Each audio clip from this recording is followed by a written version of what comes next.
किसान को बेइज्जत करने का काम किया जा रहा है। हड़पने की एक कोशिश शुरू कर दी है, एक साजिश उन्होंने शुरू की दी है। भोपाल का प्रकरण हुआ है, अभी राउत सरकार मानगढ़ के पीलीभींगा के किसानों का जो 27 तारीख को मीटिंग कर रहे हैं, एक बड़े आंदोलन की हम शुरुआत करेंगे, वो पूर्ण नहीं होने देंगे, उनकी ईंट से ईंट बजा देंगे। तो वो कह रहे थे नहीं, मैं भी किसान का बेटा हूँ, मैं आपकी तरह हूँ।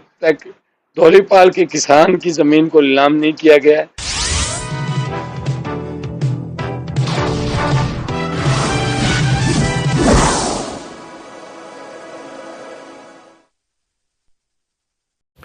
किसानों के नीलामी और भूमि की कुर्की का मुद्दा हनुमानगढ़ के अंदर छाया हुआ है और विरोधी पार्टियों के द्वारा बीजेपी पर आरोप प्रत्यारोप लगाए जा रहे हैं कि अपने वादे से मुकर रही है बीजेपी, किसानों को तंग परेशान कर रही है, किसानों की ज़मीन नीलाम कर रही है, उनकी कुर्की करवा रही है। इस तरह के आरोप कई दिनों से लगने शुरू हुए हैं और ताज़ा उदाहरण हनुमानगढ़ के अंदर भूमि विकास बैंक का था। 20 किसानों की जो नीलामी कुर्की करनी थी उसको स्थगित कर दिया गया है। वहीं दूसरी ओर एक पीएनबी का मामला, धौलीपाल का मामला, एक दो और ऐसे मामले हैं जो कि हनुमानगढ़ के अंदर छाए हुए हैं। किसान संगठन और किसान एक तरह से दो हाथ करने के लिए बैंकों के साथ तैयारी करने में लगे हुए हैं। किसान संगठनों का कहना है हम जो है नीलामी किसी भी सूरत में और कुर्की किसी भी सूरत में नहीं होने देंगे। बैंक और किसान हनुमानगढ़ के अंदर हो रहे हैं आमने सामने, प्रशासन को भी चिताया जा रहा है। वहीं दूसरी ओर इस संबंध में किसान संगठन के रघुवीर वर्मा से बातचीत की है और उनका क्या रुख रहेगा, किसानों की नीलामी, किसानों की कुर्की, ज़मीन जो बातें सामने आ रही हैं उसको कैसे रोका जाएगा, क्या प्लान रहेगा, विरोध का रास्ता क्या रहेगा। चलिए सुनिए रघुवीर वर्मा किसान संगठन के प्रतिनिधि क्या बता रहे हैं। असल में जो सरकार चुनावों के समय बीजेपी ने कहा था कि हम किसी की जमीन है नीलाम नहीं करेंगे और किसान का कर्जा माफ करेंगे, किसान को सशक्त करेंगे, किसान की आय दुगनी करेंगे। अब वो कुछ है नहीं, इसलिए हम लगातार ये बात कह रहे हैं कि इस जो नोटिस प्रक्रिया है केसीसी की है, आपकी ये सहकारी भूमि विकास बैंक ने कल जो अखबार में निकाला है कि 20 काश्तकारों के नाम, उनका एड्रेस, उनका गांव सब लिखा है, किसान को बेइज्जत करने का काम किया जा रहा है।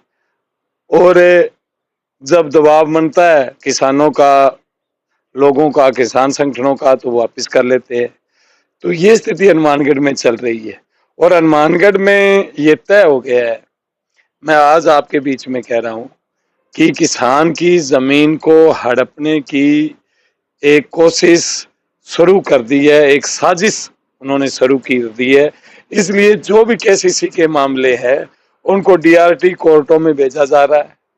डीआरटी कोर्ट केसीसी के मामले, किसान क्रेडिट कार्ड के मामले की सुनवाई जिला कलेक्टर एसडीएम के पास है, यहाँ की लोक अदालतों के पास है और उसको डीआरटी कोर्ट जयपुर में जो भेजा जा रहा है वो यही है कि काश्तकार को पता नहीं चलेगा, जबकि हाई कोर्ट ने क्लियर कर रखा है कि इससे इसका क्षेत्राधिकार प्रथम दृष्टया में एसडीएम है, उपखंड मजिस्ट्रेट है, उप जिला कलेक्टर है। उसके बाद में वो निर्धारित रकम के बाद में वो वहां जाएगी, लेकिन ये तमाम मामले जो अभी है वो भेजे जा रहे हैं। धौलीपाल का प्रकरण हुआ है, अभी राउत सरकार मानगढ़ के पीलीभींगा के किसानों का जो प्रकरण हुआ है, इस बात को लेकर हम 27 तारीख को मीटिंग कर रहे हैं और तमाम किसान संगठनों को बुलाया, एक बड़े आंदोलन की हम शुरुआत करेंगे। और इस तरह की जो साजिशें भारतीय जनता पार्टी की सरकार कर रही है उनको पूर्ण नहीं होने देंगे, उनकी ईंट से ईंट बजा देंगे, लेकिन किसान की मां को ऐसे नीलाम नहीं होने देंगे। और जो इनकी साजिश है कोर्टों के जरिए और वो भी उनको पूरा नहीं होने देंगे। और हमने हाई कोर्ट में भी जा रहे हैं पीएनबी बैंक के खिलाफ जो डीआरटी कोर्ट में भेजा है। ये है कि हम किसान बेचारा कोर्टों के चक्कर लगाए कि खेत में अपनी फसल को देखे। धौलीपाल प्रकरण में जो पीएनबी का है तो पीएनबी बैंक के कलेक्टर साहब से मिले और पीएनबी बैंक के मैनेजर ने हमें बुलाया, हम मिले उनसे। तो वो कह रहे थे नहीं, मैं भी किसान का बेटा हूँ, मैं आपकी तरह हूँ। वो ऐसे 1 घंटे तक अपनी कुर्सी से खड़ा रहा, कह जी मेरा बाप भी किसान था, मेरे 5 बीघे जमीन थी, मैं किसान की जमीन नहीं लूंगा। ये बात उन्होंने कही है और हमने उनको कह दिया है कि आपकी ये मनमानी नहीं चलेगी और हम नहीं चलने देंगे। और ये अभी तक धौलीपाल के किसान की जमीन को नीलाम नहीं किया गया है, नीलामी का नोटिस नहीं दिया गया है और ना ही हम नीलाम होने देंगे। अभी उसका नोटिस वसूली के लिए दिया गया है जो डीआरटी कोर्ट द्वारा आया है। डीआरटी कोर्ट को हम नहीं मानते, हम यहाँ सड़कों पर संघर्ष करेंगे, साथ में हाईकोर्ट में भी जाएंगे। यहाँ के पीएनबी बैंक के मैनेजर को, धौलीपाल ब्रांच का जो पीएनबी का मैनेजर है उसको हमने पार्टी बनाया है कि आपको एसडीएम के पास जाना था, स्थानीय लोक अदालत के पास जाना चाहिए, तो वो आप नहीं गए हो और डायरेक्ट डीआरटी कोर्ट में गए। इसका हम विरोध करते हैं।